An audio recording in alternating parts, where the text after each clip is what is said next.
بسم الله الرحمن الرحيم الحمد لله رب العالمين الصلاة والسلام على رسوله الأمين وعلى آله وصحابه الطيبين الطاهرين ومن تبعهم بإحسان إلى يوم الدين أما بعد. وقال الله تعالى في القرآن الكريم: أعوذ بالله من الشيطان الرجيم، بسم الله الرحمن الرحيم.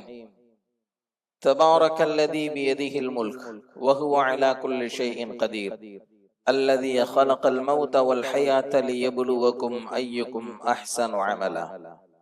وقال رسول الله صلى الله عليه وسلم: إنما الأعمال بالنيات. صدق الله وصدق رسول الله صلى الله عليه وسلم. பேரன்பும் பெரும் கருணையும் கொடிமிக்க பேருபகாரி அல்லாஹ்விற்கே கோடான கோடி புகழ்.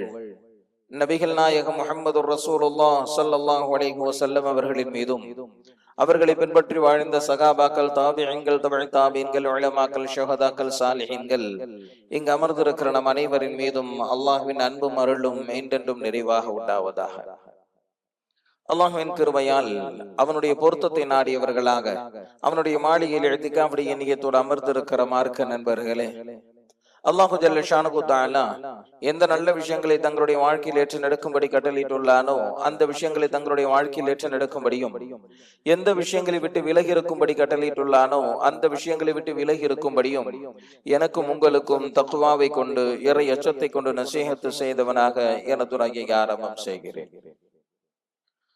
அல்லாஹு ஜல்ல ஷானஹு தஆலா நம்மை படைத்து நம்மை சோதிக்கவும் செய்கிறான். சோதிப்பது அல்லாஹ்வினுடைய உரிமை, அதை எதிர்கொள்வது நம்முடைய கடமை. எப்படி என்னை சோதிக்கலாம் என்று அல்லாஹ்வின் மீது கோபித்துக் கொள்ளுகின்ற அதிகாரமோ உரிமையோ நமக்கு கிடையாது. அல்லாஹ் நம்முடைய சக்திக்கு மீறி சோதிப்பதில்லை. அதை விளங்காத சிலர் அல்லாஹ்வை கோபித்துக் கொள்கிறார்கள், சோதனையில் துவண்டு போகிறார்கள், நிர்கதியான நிலைக்கு தள்ளப்பட்டு விடுகிறார்கள். ஆக அல்லாஹ் சோதிப்பான், அது அவனுடைய சுன்னத்.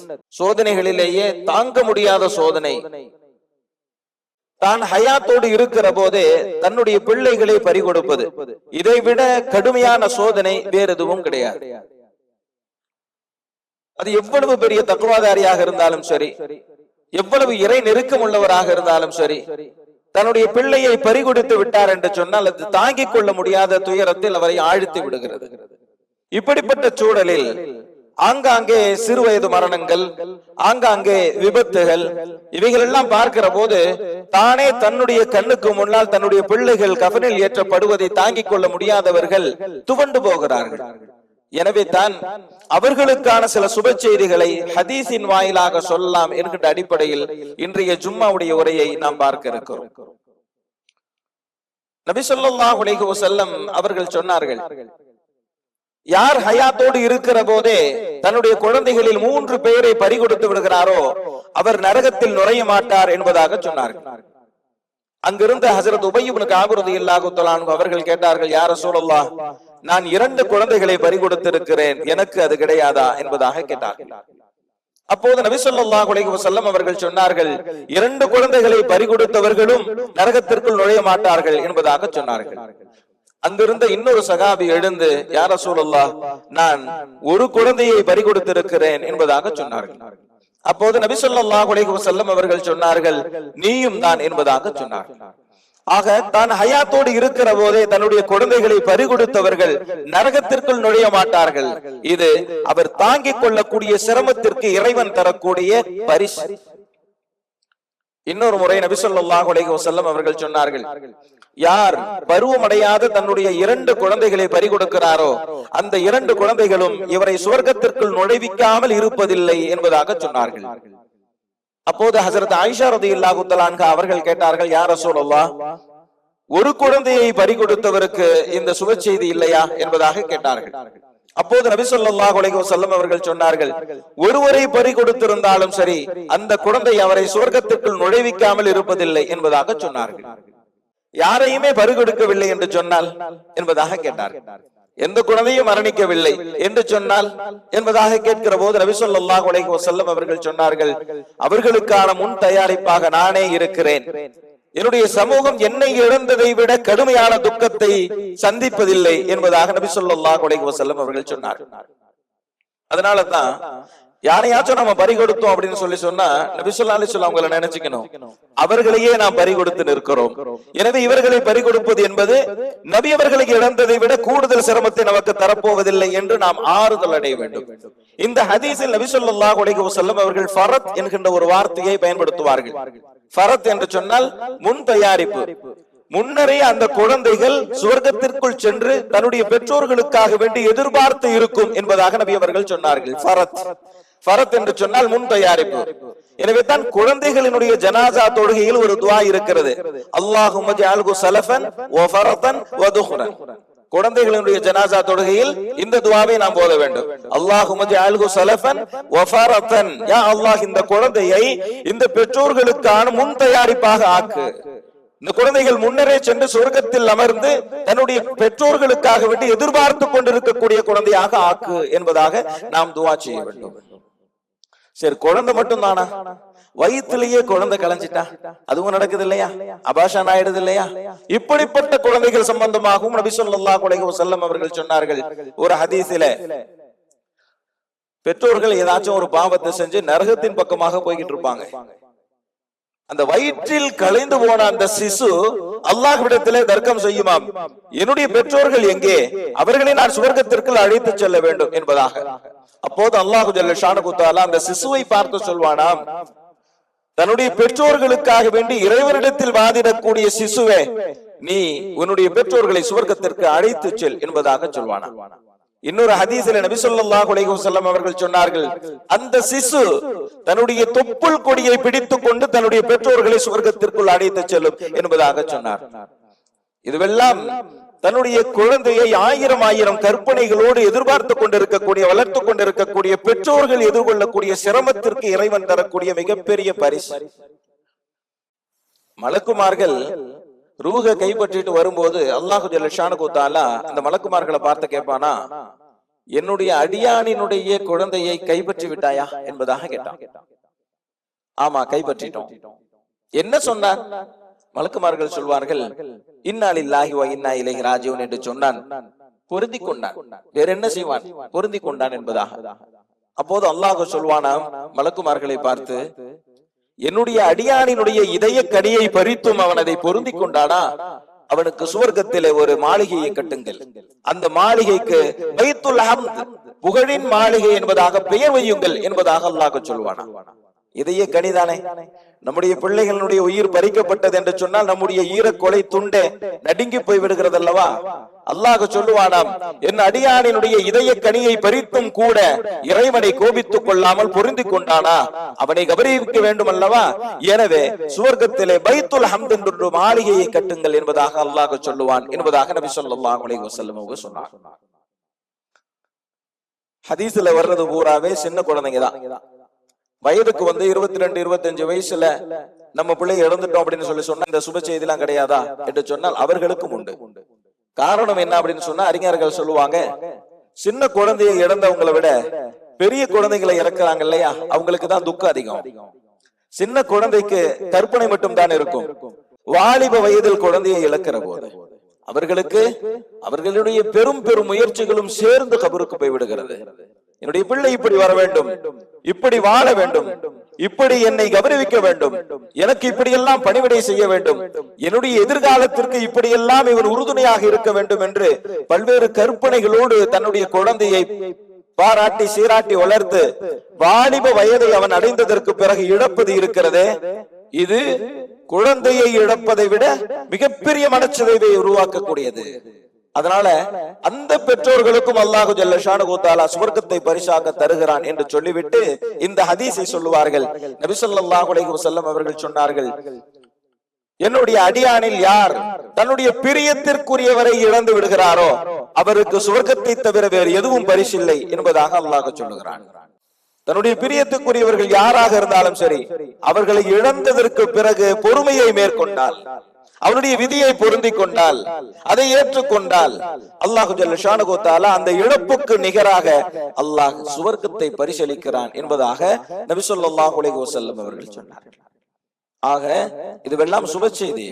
என்னுடைய குழந்தையை நீ பறித்துக் கொண்டு எனக்கு சுவர்க்கத்தை கொடு என்று நாம் ஆசைக்க கூடாது. மரணத்தை பொதுவாகவே ஆசைக்க கூடாது. நோய் நொடியில் கஷ்டத்தை அனுபவிக்க கூடியவர்கள் கூட யா அல்லாஹ் எனக்கு மரணத்தை தா என்று அல்லாஹ்விடத்தில் கேட்க கூடாது. இதுதான் மார்க்கம் நமக்கு போதிக்கக்கூடிய அழகிய வழிமுறை. ஆனால் மரணம் சம்பவிக்கிற நேரத்தில் நாம் அங்கலாய்த்துக் கொள்ளாமல் அல்லாஹ்வின் விதியை புரிந்து கொள்ள வேண்டும். அந்த பொருந்தி கொள்ளல் ஏற்படுவதற்கு இந்த சுப செய்திகள் எல்லாம் கை கொடுக்கும் என்கின்ற அடிப்படையில் தான் இவைகளை நாம் பார்க்கிறோம். சரி, இந்த மாதிரி தன்னுடைய பிரியத்திற்குரியவர்களை எழுந்து விட்டார்கள், அவர்களுக்கு ஆறுதல் தான் சொல்ல முடியும். நபி ஸல்லல்லாஹு அலைஹி வஸல்லம் அவர்கள் ஆறுதல் தான் சொன்னார்கள். யார் சிரமப்படக்கூடிய ஒருவனுக்கு ஆறுதல் சொல்கிறாரோ அவருக்கு அல்லாஹ் எந்த கூலியை வழங்குகிறானோ அதே கூலியை ஆறுதல் சொல்பவருக்கும் அல்லாஹ் வழங்குவதாக நபி ஸல்லல்லாஹு அலைஹி வஸல்லம் அவங்க சொன்னார். நபி ஸல்லல்லாஹு அலைஹி வஸல்லம் அவர்களுடைய பாசத்திற்குரிய மகள் ஹஜ்ரத் உம்மு குல்சூம் ரலியல்லாஹு தஆலா அன்ஹா, குழந்தைக்கு உடம்பு சரியில்லை, சக்கராத்துடைய நேரம், குழந்தையினுடைய மூச்சு மேலும் கீழுமாக போய்கொண்டிருக்கிறது. நபி ஸல்லல்லாஹு அலைஹி வஸல்லம் அவர்களுக்கு சொல்லி விடுறாங்க. நபி ஸல்லல்லாஹு அலைஹி வஸல்லம் அவங்க கிட்ட வந்து தன்னுடைய மகளார் தன்னுடைய குழந்தைக்கு உடல்நிலை சரியில்லை, உங்களை வர சொன்னார்கள் என்பதாக சொன்னார். நபி ஸல்லல்லாஹு அலைஹி வஸல்லம் அவங்க ஒரு வார்த்தையை சொல்லிவிட்டாங்க. என்ன அப்படின்னு சொன்னா, அல்லாஹ் எதை தந்தானோ அதுவும் அவனுக்குத்தான் சொந்தம், அல்லாஹ் எதை எடுத்துக் கொள்கிறானோ அதுவும் அவனுக்குத்தான் சொந்தம், பொறுமையை கடைபிடிக்குமாறு சொல்லுங்கள் என்பதாக சொல்லிவிட்டார். நபி ஸல்லல்லாஹு அலைஹி வஸல்லம் அவங்க ஒரு முக்கியமான ஒரு வேலையில ஈடுபட்டு இருந்தாங்க, அதனால உடனே வர முடியல, இந்த வார்த்தையை சொல்லிவிட்டாங்க. வந்து சொன்னப்ப ஹஜ்ரத் உம்மு குல்சூம் ரலியல்லாஹு தஆலா அன்ஹா அவர்களால் ஆறுதல் அடைய முடியவில்லை. குழந்தையினுடைய கடைசி நேரம், மீண்டும் அழைத்து ஆள் அனுப்புகிறார்கள். மீண்டும் போய் நபி ஸல்லல்லாஹு அலைஹி வஸல்லம் அவங்க கிட்ட இல்ல நீங்க வந்து தான் ஆகணும் என்பதாக சொன்னாங்க. நபி ஸல்லல்லாஹு அலைஹி வஸல்லம் ஓடி வந்தா அந்த குழந்தையினுடைய மூச்சு மேலும் கீழுமாக அப்படியே போய்கொண்டிருக்கிறது. நபி ஸல்லல்லாஹு அலைஹி வஸல்லம் அவங்க அந்த குழந்தையினுடைய முகம் பார்த்து அப்படியே அழுதாங்க. நபி அவர்கள் பறிகொடுத்ததை போன்று யாரும் பறிகொடுத்திருக்க மாட்டார்கள். ஏனென்று சொன்னால் நபி ஸல்லல்லாஹு அலைஹி வஸல்லம் அவர்கள் ஹயாத்தோடு இருக்கிற போதே தன்னுடைய பாசத்திற்குரிய மனைவி ஹஜ்ரத் ஹதீஜா ரலியல்லாஹு தஆலா அன்ஹா அவர்களை இழந்தார்கள், தன்னுடைய மனைவி ஹஜ்ரத் ஸைனப் ரலியல்லாஹு தஆலா அன்ஹா அவர்களை இழந்தார்கள், தன்னுடைய மகள்களை இழந்தார்கள், தன்னுடைய மகன்களை இழந்தார்கள். நபி ஸல்லல்லாஹு அலைஹி வஸல்லம் அவர்கள் போதா குறைக்கு தன்னுடைய பேர குழந்தைகளையும் இழந்திருக்கிறார்கள். என்று சொன்னால் அந்த குறுகிய காலத்தில் ஒவ்வொரு வருடமும் பாசத்திற்குரியவர்களுடைய மரணம். நபி ஸல்லல்லாஹு அலைஹி வஸல்லம் அவங்க ஹயாத்தோடு இருக்கிற போது ஹஜ்ரத் ஃபாத்திமா ரலியல்லாஹு தஆலா அன்ஹா அவர்கள் மட்டும்தான் ஜீவிதத்தோடு இருந்தார்கள். மற்ற எல்லா பிள்ளைகளையும் அவர்கள் இழந்திருக்கிறார்கள். என்றால் அவர்கள் தான் ஆக கடுமையாக சோதிக்கப்பட்டிருக்கிறார்கள். எனவே நம்மை அல்லாஹ் சோதிப்பது என்பது ஒரு பாரதூரமான விஷயமும் அல்ல, நாம் சோதிக்கப்படவே கூடாது என்று எண்ணும் அளவிற்கு நாம் உயர்ந்த அந்தஸ்தை அடைந்தவர்களும் அல்ல. ஆறுதல் சொல்லணும். நபி ஸல்லல்லாஹு அலைஹி வஸல்லம் அவங்க ஆறுதல் சொல்லும் வார்த்தைகளை கூட சொன்னாங்க.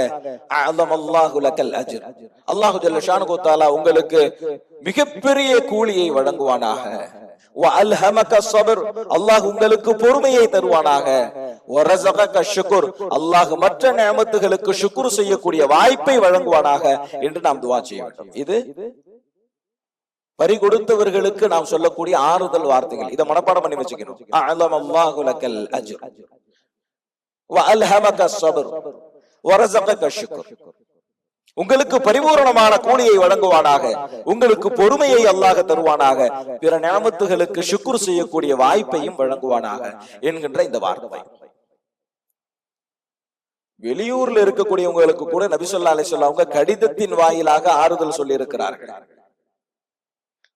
ஹஜ்ரத் முஆத் இப்னு ஜபல் ரலியல்லாஹு தஆலா அன்ஹு அவங்க யமன்ல இருக்கிறாங்க. அவர்களுடைய மகனார் மதீனால மௌத்தா போயிடுறாங்க. நபி ஸல்லல்லாஹு அலைஹி வஸல்லம் அவங்க மதீனால இருந்து கடிதம் எழுதுறாங்க. அந்த கடிதத்துல இந்த வார்த்தைகள் தான் இருந்தது.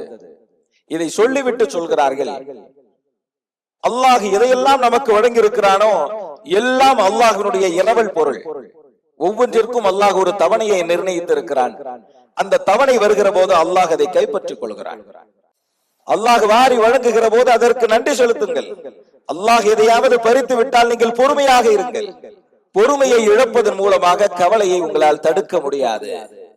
மேலும் சொன்னார்கள், நீங்கள் உங்களுடைய பிள்ளைகளோடு மகிழ்ச்சியோடு இருந்தீர்கள், அல்லாஹ் அந்த குழந்தையை எடுத்துக்கொண்டான், இப்போது உங்களுக்கு மிகப்பெரிய கூலியை வழங்க இருக்கிறான், பொறுமையை இழந்து அந்த கூலியையும் சேர்த்து இழந்து விடாதீர்கள் என்பதாக நபி ஸல்லல்லாஹு அலைஹி வஸல்லம் அவர்கள் ஹஜ்ரத் முஆத் இப்னு ஜபல் ரலியல்லாஹு தஆலா அன்ஹு அவர்களுக்கு கடிதத்தின் வாயிலாக ஆறுதல் சொன்னார்கள்.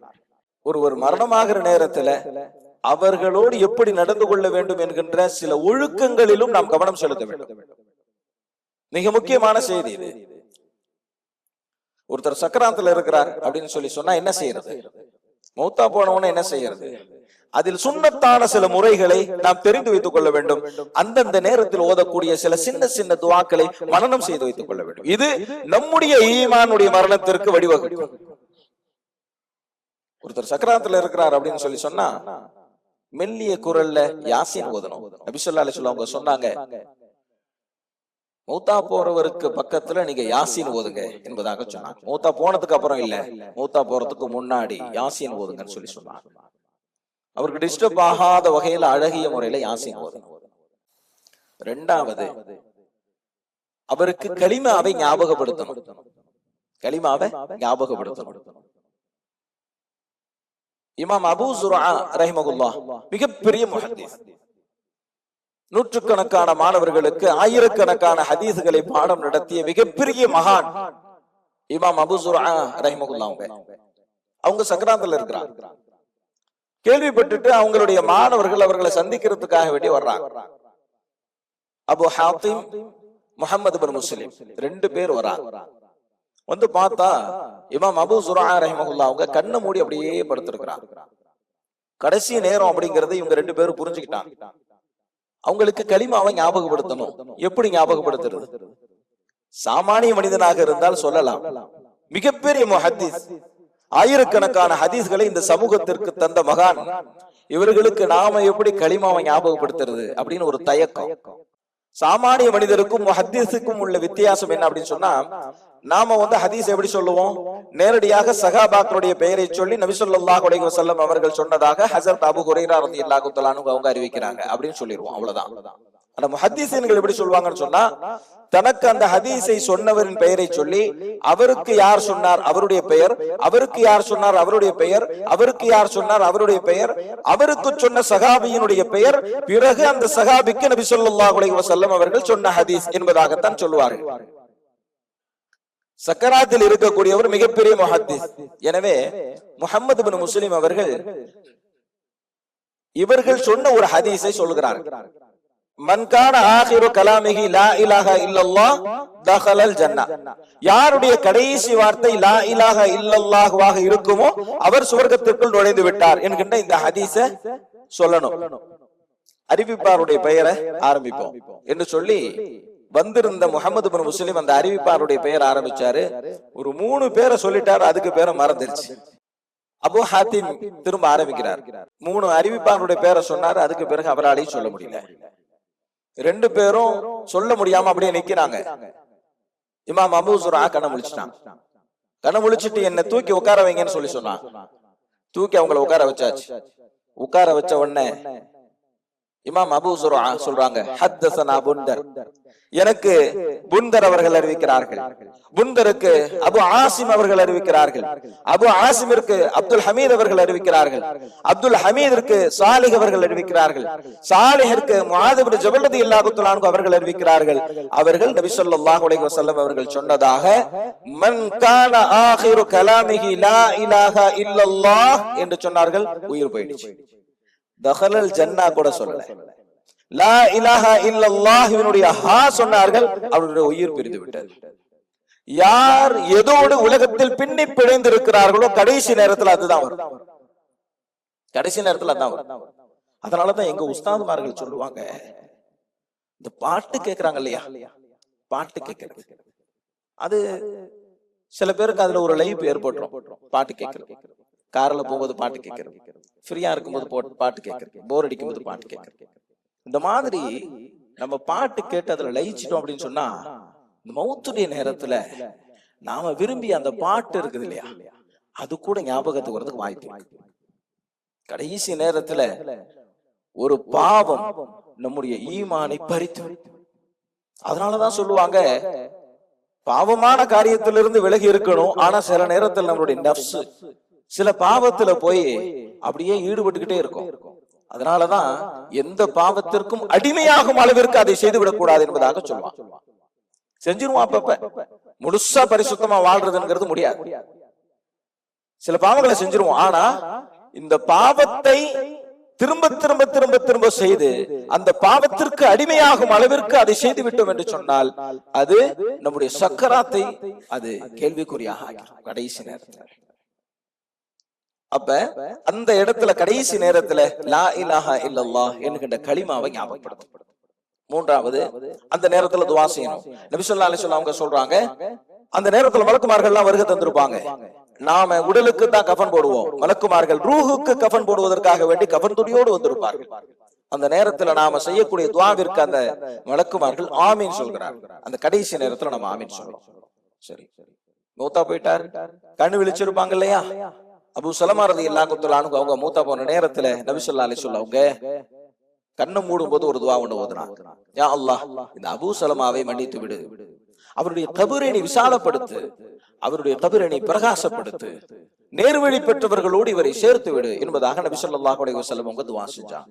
இத தமிழ்ல கூட நாம என்ன செய்யலாம், இந்த துஆவை நம்ம செய்யலாம். மூத்தா போற நேரத்துல யா அல்லாஹ் அவரை மன்னிச்சிரு, எங்களை மன்னிச்சிரு, உயர்ந்த மக்களோடு இவரை சேர்த்து விடு, இவருடைய கபரை நீ விசாலப்படுத்து, இவருடைய கபரை நீ பிரகாசப்படுத்து. இதுதான் இந்த துஆவை நாம செய்யணும். முடிந்த அளவிற்கு வேகமாக ஜனாசாவினுடைய வேலையை நாம பார்க்கணும். வீட்டுல ஒரு மணி நேரம் வச்சிருக்க கூடாது. இது நமக்கு தெரிஞ்ச ஒரு சுன்னத்து தான். எவ்வளவு சீக்கிரமா முடியுமோ அவ்வளவு சீக்கிரமாக ஏற்பாடு செஞ்சிடணும். மௌத்தா போனதுக்கு அப்புறம் பக்கத்துல உட்கார்ந்து குர்ஆன் ஓதக்கூடாது. குளிப்பாட்டும் வரை அருகில மருந்து குர்ஆன் ஓதக்கூடாது. நாம பெண்கள் அந்த பாசத்துல ஓதுவாங்க, நாம சொல்லணும் பக்கத்துல இருக்கிற ரூம்ல போய் உட்கார்ந்து ஓதலாம், பக்கத்துல இருக்கிற அறையில உட்கார்ந்து ஓதலாம். அந்த ஜனாசா வைக்கப்பட்டு இருக்கக்கூடிய அறையில உட்கார்ந்து என்ன செய்யக்கூடாது, குர்ஆன் ஓதக்கூடாது.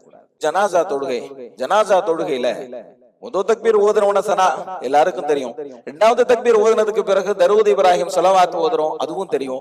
மூணாவது தக்பீர் கட்டினதுக்கு அப்புறம் உள்ள ஜனாசா துஆ இன்னைக்கு வரைக்கும் பல பேர் மனப்பாடம் பண்ணாம இருக்காங்க. எதற்கோ எவ்வளவோ செலவு செய்கிறோம். இந்த துஆவை மனனம் செய்வதற்கு நாம் செலவு செய்து மனனம் செய்து வைத்துக் கொள்ள வேண்டும். அதனாலேயே என்ன சொல்ல வேண்டியது இருக்குது, இந்த துஆ மனப்பாடம் இல்லாதவங்க ரப்பனா ஆத்தினா ஓதுங்க என்று சொல்ல வேண்டியிருக்குது. நபி ஸல்லல்லாஹு அலைஹி வஸல்லம் அவங்க ஒரு மையத்துக்கு துஆ செஞ்சாங்க. அப்ப அங்க இருந்த ஒரு சஹாபி நினைச்சாரு, இந்த மையத்தாக நான் இருக்க கூடாதா, இந்த துஆ கிடைச்சிருக்குமே. நபி ஸல்லல்லாஹு அலைஹி வஸல்லம் அவங்க கபருல மையத்தை இறக்கும் போது ஒரு துஆ ஒண்ணு செஞ்சாங்க.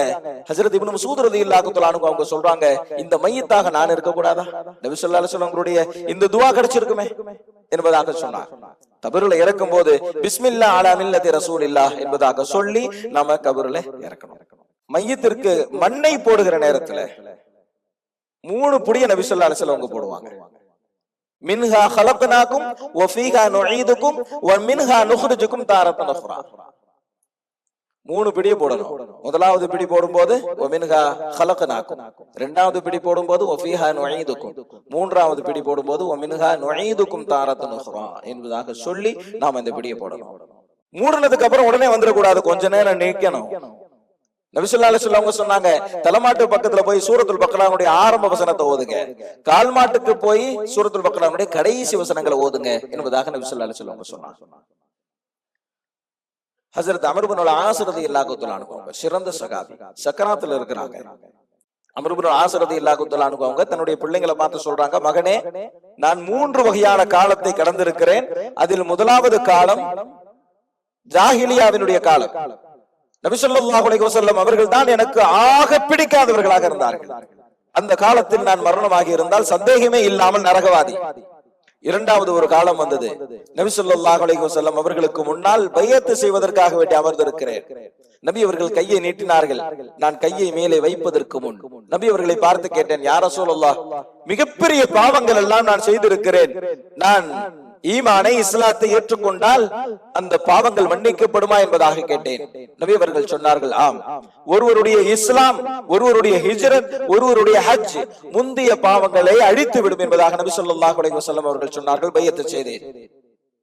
அதற்கு பிறகு இந்த உலகத்திலேயே ஆக பிரியமானவர்கள் நபி ஸல்லல்லாஹு அலைஹி வஸல்லம் அவர்கள் தான். அந்த காலத்தில் நான் மரணமாக இருந்தால் நான் சந்தேகமே இல்லாமல் சுவர்க்கம். மூன்றாவது ஒரு கட்டத்திற்குள் நுழைகிறேன். அதுதான் பல்வேறு அரசியல் குழப்பங்கள் நிறைந்திருந்த காலம், பல்வேறு விவகாரங்களில் நான் ஈடுபட்டு இருந்த காலம். எனவே நான் சுவர்க்கம் செல்வேனா நரகம் செல்வேனா என்ற கேள்விக்குறியில் நான் இருக்கிறேன் என்பதாக சொல்லி அழுகிறார்கள். அழுது விட்டு சொன்னார்கள், நான் மரணமானதற்கு பிறகு என்னை அடக்கம் செய்துவிட்டு ஒரு ஒட்டகத்தை அறுத்து பங்கிடும் நேரம் அளவிற்கு நீங்கள் அங்கேயே நில்லுங்கள். நீங்கள் என் அருகில் இருந்தால் மலக்குமார்களின் கேள்விகளுக்கு நான் பதில் சொல்வதற்கு இலகுவாக இருக்கும் என்பதாக சொன்னார்கள். அவ்வளவு பெரிய சகாபியே அந்த கடைசி நேரத்தில் அழுதார். அதனால அடக்கம் செஞ்சுட்டு உடனே வந்துடக்கூடாது. கொஞ்ச நேரம் நின்று அந்த மையத்திற்காக வேண்டி துவா செய்யணும்.